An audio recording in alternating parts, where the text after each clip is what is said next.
There was a time not that long ago we relied on a street directory, not the phone, to get from A to B.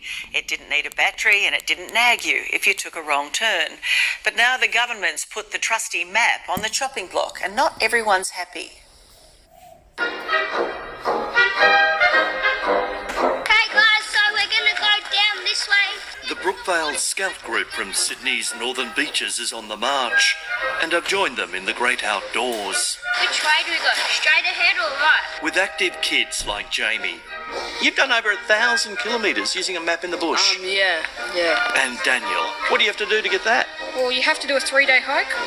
Right. With maps through the bush. Yep. As their team leader says, those paper maps are absolutely critical. We all love map. Everybody loves a map. But the times, they are a-changing.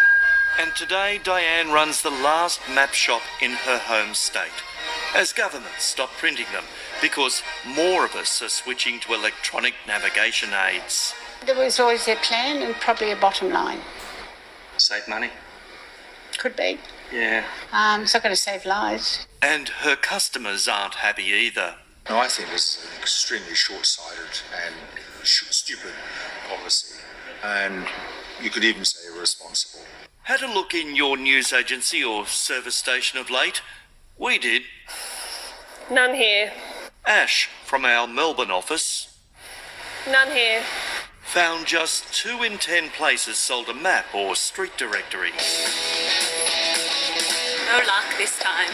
Same story for our Laura in Sydney, Got one. finding just a couple, They've got one. but plenty of no's. No maps in here. Cherie from ACA's Queensland Bureau fared better. But interesting observation, all service stations sold every chocolate bar ever made, but not one map. But like maps, like you just need them. Well, you're looking at the last map shop in New South Wales. There's only one in Tassie and Queensland. The other states have just 2. They're dealing with it pretty badly. And Diane Egan's customers at her Parramatta store are shattered. While technology has a place in navigation and bushwalking, nothing gives you a big picture like a paper map. Like bushwalker Mark There is just no comparison. and marine rescue volunteer Bill. I don't want to be out on the water in a boat navigating with something that's tied to a battery and the battery fails. And what of the girl guides like Lauren and Kerry?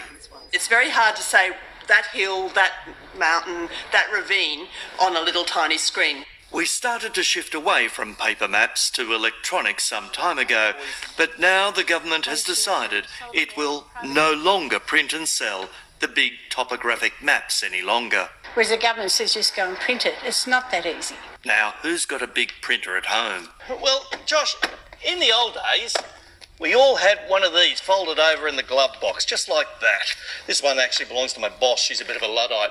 But they've gone out of fashion now, haven't they? They have, and you had to wait a whole year to get an update if someone built a new road. Joshua Dowling is from Car Guide. So we then went from street directories to those portable navigation devices. Yep. But even they're starting to become passé. The Tom-Toms and things like that, All really, those, yeah. And so we then went to an era of built-in navigation in the built-in screen in the car. Yep. But now what we're really using are smartphone apps. With the built-in navigation units, you still need to get those updated usually once a year or when you get the car serviced. Yep. The advantage of smartphone apps is they are constantly being updated. So as soon as a new road is made, it's automatically in your phone. The 3 most popular ones are Apple, if you have an Apple phone, Google, which works on Android or Apple, and of course Waze, which is the app that a lot of people use to get around traffic congestion.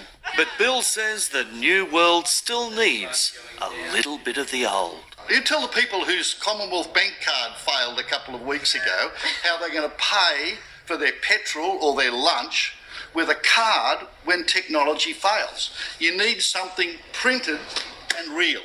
And a printed map is one of those layers of information that we all need to live safely and happily and enjoyably. The boys and girls at Brookvale Scouts agree. I don't think they should phase them out. Computers aren't as easy to use as the real thing. Because without paper maps, says Heather, the life of the Scout may just change. It's a step away from the fast-paced life that we live now. It's a chance to be curious again, explore and learn to be independent in a whole other way. In the meantime, Diane is looking at selling the last shop standing. If they come along, they can take over and I'll retire. Who'd have thought we'd see the day when a Gregory's or Melways could be a collector's item?